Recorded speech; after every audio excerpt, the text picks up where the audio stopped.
L'histoire commence sur le continent de l'Est, où les forces des barbares affrontent les soldats du royaume d'Ildoran. Sur ce champ de bataille sanglant, des têtes volent dans tous les sens tandis que les puissants barbares prennent le dessus, déchirant les troupes d'Ildoran comme du papier. Malgré tout, la capitaine des troupes d'Ildoran, Séraphina, refuse d'abandonner ses camarades. Elle rallie ses soldats et leur ordonne de continuer à se battre afin d'ouvrir un passage pour la retraite. Même en tranchant plusieurs ennemis, elle comprend rapidement que leurs pertes sont trop lourdes pour espérer survivre. Soudain, une nouvelle menace apparaît du côté des barbares. Vior, un gigantesque guerrier d'élite, massacre les soldats d'Ildoran et atterrit directement devant Séraphina, sa lame ensanglantée levée. Il reconnaît immédiatement en elle une capitaine expérimentée et la défie en duel, sachant que personne d'autre ne pourrait lui faire face. Séraphina accepte, espérant ainsi gagner du temps pour permettre à ses hommes de fuir. Elle bondit dans les airs et attaque de toutes ses forces, mais Vior pare son coup sans effort. D'un simple mouvement, il contre-attaque avec une puissance écrasante et l'envoie valser au loin. Se réceptionnant sur ses pieds, Séraphina repart immédiatement à l'assaut et un échange intense s'engage entre eux. Bien qu'elle parvienne à rivaliser un instant avec sa force, la puissance écrasante de Vior finit par la repousser inexorablement.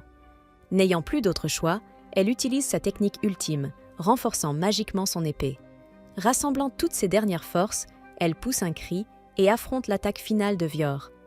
Au moment où leurs lames s'entrechoquent, l'une d'elles se brise et est projetée au sol. Les soldats d'Ildoran regardent, horrifiés, leur capitaine tenant une épée brisée. À genoux, Séraphina accepte sa défaite. Vior la félicite sincèrement pour avoir tenu tête si longtemps. Elle lui demande alors de lui donner une mort digne d'un guerrier. Mais il refuse de la tuer.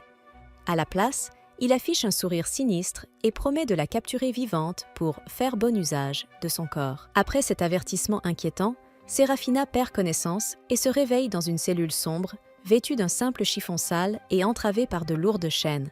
Elle est sous le choc.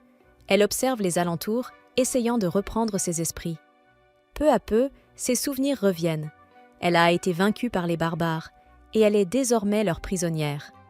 En repensant aux dernières paroles de Vior, la peur l'envahit. Elle se demande quel genre de torture les barbares vont lui infliger. Vont-ils la réduire en esclavage ou la faire souffrir pour leur divertissement? Puis une pensée encore plus terrifiante traverse son esprit. Vior voudrait-il utiliser son corps en tant que femme? Après tout, Séraphina est une jeune noble encore célibataire. Imaginer un barbare brutal souiller son corps pur la plonge dans une profonde angoisse. Elle réalise aussi que ses camarades, laissés derrière elle, étaient encore encerclés par les ennemis, et qu'ils ont probablement tous été massacrés ou capturés comme elle. Le désespoir l'écrase. Mais ce qui l'inquiète le plus, au final, c'est le sort du peuple de son royaume. Sans les terres de l'Est, leurs récoltes dépériront, faute de terres à cultiver. Accablée par ses regrets, la capitaine expérimentée éclate en larmes. Soudain, elle entend une voix derrière elle. En se retournant, elle aperçoit une femme nommée Cersei, une servante portant de l'eau. En regardant de plus près, Séraphina remarque des pinces et divers outils accrochés à sa ceinture. Elle pense alors que cette femme est venue pour la torturer afin d'obtenir des informations. Cependant, Cersei ne parle pas du tout de torture. Elle révèle plutôt qu'elle est là pour préparer Séraphina, afin qu'elle devienne le trophée parfait du roi Vior. Elle enchaîne ensuite Séraphina au mur pour l'empêcher de bouger. La capitaine se prépare mentalement à subir une torture brutale. Pendant ce temps, à l'extérieur du donjon, Vior songe à lui rendre visite, les yeux brillants d'impatience. De retour dans la cellule, Séraphina est désormais nue, tandis que Cersei nettoie son corps avec un linge humide. Troublée, Séraphina lui demande pourquoi elle met tant de soin à traiter une esclave comme elle. Cersei répond simplement que son corps était couvert de saleté après la bataille, et qu'elle ne fait que la nettoyer. Cersei fait ensuite une remarque désinvolte sur son apparence, étonnée que ce soit elle qui ait tenu tête si longtemps à son maître. Elle explique qu'elle s'attendait à voir une femme plus musclée, capable d'affronter Vior, mais qu'au lieu de cela, Séraphina n'est qu'une jeune femme à l'allure féminine. Ces mots blessent l'orgueil de Séraphina, qui estime qu'une chevalière comme elle n'a pas le temps de se soucier d'être jolie ou mignonne. Cersei comprend son ressenti, mais elle ajoute que Vior, lui, apprécie beaucoup son apparence. Cette déclaration plonge Séraphina dans une confusion encore plus grande, mais Cersei refuse d'en dire davantage. À la place, elle lui glisse calmement un avertissement. Elle ne quittera jamais le territoire des barbares. Tenant un couteau aiguisé à la main, Cersei s'approche. Séraphina, persuadée que sa fin est arrivée, se débat désespérément contre ses chaînes, espérant un miracle. Puis, voyant la lame et les pinces froides se rapprocher, elle finit par abandonner et ferme les yeux. Mais contre toute attente, Cersei ne lui fait aucun mal. Elle coupe simplement ses liens, lui taille les ongles et l'habille avec une robe. En rouvrant les yeux, Séraphina découvre des vêtements étonnamment convenables, imprégnés d'un léger parfum. Elle ne comprend pas pourquoi des barbares offriraient une tenue parfumée à une prisonnière. Se prépare-t-il à un rituel sacrificiel? Avant même qu'elle puisse poser la question, un rugissement puissant retentit au-dessus du donjon. Cersei confirme que Vior est arrivé. Peu après, l'imposant roi barbare entre dans la cellule. Une fois à l'intérieur, il se présente officiellement comme le fils du grand chef barbare, Holden One Eye. De son côté, Séraphina observe son corps gigantesque et ses yeux dorés, comprenant qu'il n'est probablement pas humain. Elle se souvient alors d'une vieille histoire racontée par son grand-père, une expédition contre les barbares où ces monstres avaient écrasé les forces humaines et arraché leur cœur pour des rituels. Pensant qu'elle va subir le même sort, Séraphina relève la tête. Elle affirme à Vior qu'elle n'a peur de personne et le défie de faire ce qu'il veut d'elle. En entendant cela, Vior fronce légèrement les sourcils, ne comprenant pas de quoi elle parle, puisqu'il n'a jamais eu l'intention de la sacrifier. Il révèle alors la véritable raison de sa capture. Il veut faire d'elle son épouse.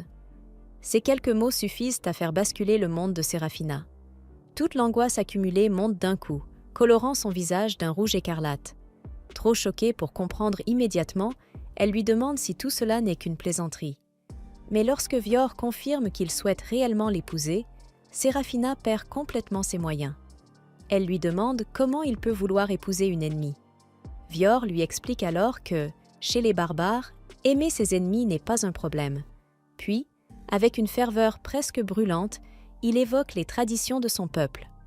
Depuis l'aube de leur race, les rois les plus puissants épousent des chevalières afin d'honorer leur passion pour l'épée. Malgré cette explication, Séraphina refuse toujours d'accepter, mais le barbare, rusé, lui rappelle qu'elle lui a elle-même dit de faire ce qu'il voulait d'elle, la piégeant ainsi avec ses propres paroles. Il précise ensuite qu'il ne s'agit pas seulement d'une tradition.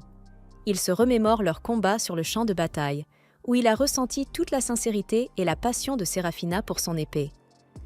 Face à une femme aussi forte, il est immédiatement tombé amoureux et a décidé qu'il l'épouserait, quoi qu'il arrive. Après cette confession sincère, Séraphina est trop troublée pour répondre. Vior se détourne alors pour quitter la cellule. Avant de partir, il lui promet qu'il ne la forcera pas à se marier contre sa volonté et qu'elle peut prendre le temps de réfléchir. Lorsqu'il disparaît enfin, la chevalière, encore sous le choc, se demande ce qui va lui arriver dans ce donjon insensé. En attendant, ses pensées dérivent vers un souvenir vieux de 7 ans.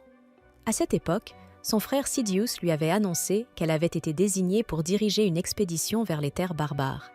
Séraphina avait accepté sans hésiter et s'apprêtait à partir accomplir son devoir, mais Sidious l'avait arrêtée pour lui remettre une invitation à un banquet noble. Confuse, elle lui demanda ce qu'il attendait d'elle. Son frère lui rappela alors qu'elle restait une noble, avec une réputation à préserver. Sous le regard insistant de Sidious, Séraphina se redressa et accepta immédiatement l'invitation. Plus tard, elle s'habilla avec élégance et se rendit au manoir de la comtesse Hildol pour le banquet. En voyant Séraphina vêtue comme une noble ordinaire, les aristocrates autour d'elle commencèrent à murmurer sur son métier. À voix basse, ces élites venimeuses lançaient des remarques cruelles sur son apparence, se demandant si une femme aussi délicate pouvait réellement être digne de diriger des guerriers expérimentés sur un champ de bataille. Même en connaissant sa véritable force, il considérait qu'il était presque honteux qu'une femme soit aussi puissante. Submergée par ces commentaires négatifs, Séraphina s'éloigna vers un balcon pour prendre l'air. C'est alors que quelques jeunes femmes vinrent la rejoindre, l'invitant à s'asseoir avec elles plutôt que de rester seule. Elles lui demandèrent si elle n'avait pas peur de sa mission périlleuse. En entendant parler de monstres et de dragons, elle se demandait si elle pourrait survivre à de tels dangers. Séraphina esquissa un sourire et répondit que les dragons n'étaient que des créatures imaginaires. Mais elles lui rappelèrent qu'elle allait tout de même affronter les barbares. Connaissant les récits sur leur brutalité et le sort terrible réservé aux chevalières capturées, elles lui conseillèrent de rester chez elle pour éviter une fin tragique. À ces mots, Séraphina frappa brusquement la table pour les faire taire. Avec assurance, elle déclara que son royaume cherchait depuis toujours à conquérir les terres de l'Est. Dans son esprit, seule cette conquête permettrait d'obtenir assez de ressources pour nourrir le peuple. Elle était donc prête à affronter les barbares. Malgré cela, les jeunes femmes lui rappelèrent que même la prestigieuse princesse Wisterésia, son modèle, avait disparu après avoir affronté ses ennemis. Toutes lui conseillèrent alors de renoncer, de rester chez elle et d'épouser un homme convenable. Mais lassée de leur pessimisme, Séraphina quitta la réunion. Plus tard, alors qu'elle rentrait en calèche, elle ressentit un profond dégoût envers ces nobles qui se régalaient de festins luxueux pendant que le peuple souffrait de la faim dans les rues. En rentrant chez elle, Séraphina était tombée sur un homme pauvre en train de se faire attaquer par 3 garçons affamés, poussés au vol par la misère. Sans hésiter, elle s'était interposée pour le protéger et avait ordonné aux agresseurs de reculer. Acculés, les jeunes avaient tenté de l'attaquer avec leurs outils agricoles, mais la chevalière les avait vaincus sans difficulté. Alors qu'ils pensaient leur dernière heure arrivée, Séraphina, prise de compassion, leur avait offert son précieux collier. Bouleversés, les garçons l'avaient remerciée et juré de ne plus jamais faire de mal à qui que ce soit. Après leur départ, le cœur de Séraphina s'était serré face à la détresse de son peuple, et elle s'était jurée de revenir victorieuse de l'Est pour apporter la paix à son royaume. Quelques jours plus tard, avant de partir en expédition, elle s'était recueillie en hommage à la princesse disparue Wisterésia. Mais son frère Sidious était apparu derrière elle, furieux qu'elle n'ait pas trouvé de mari lors du banquet. Séraphina lui avait rappelé qu'elle s'apprêtait à combattre pour leur royaume, mais le prince, fier et inflexible, avait affirmé qu'une femme n'avait pas sa place sur le front, criant son nom avec colère. Soudain, sa voix s'était transformée en celle de Vior. Le barbare s'était avancé vers elle, tendant la main avec détermination, décidé à faire d'elle sa femme quoi qu'il arrive. Au moment où il la saisissait, le cauchemar de Séraphina prit fin. Elle se réveilla en sursaut, couverte de sueur froide. Un ronflement puissant résonnait près d'elle. En tournant la tête, elle aperçut Vior endormi à ses côtés. La vue de son corps imposant la ramena brutalement à la réalité, et un frisson glacé la parcourut, terrifiée à l'idée de devoir affronter son destin en tant que future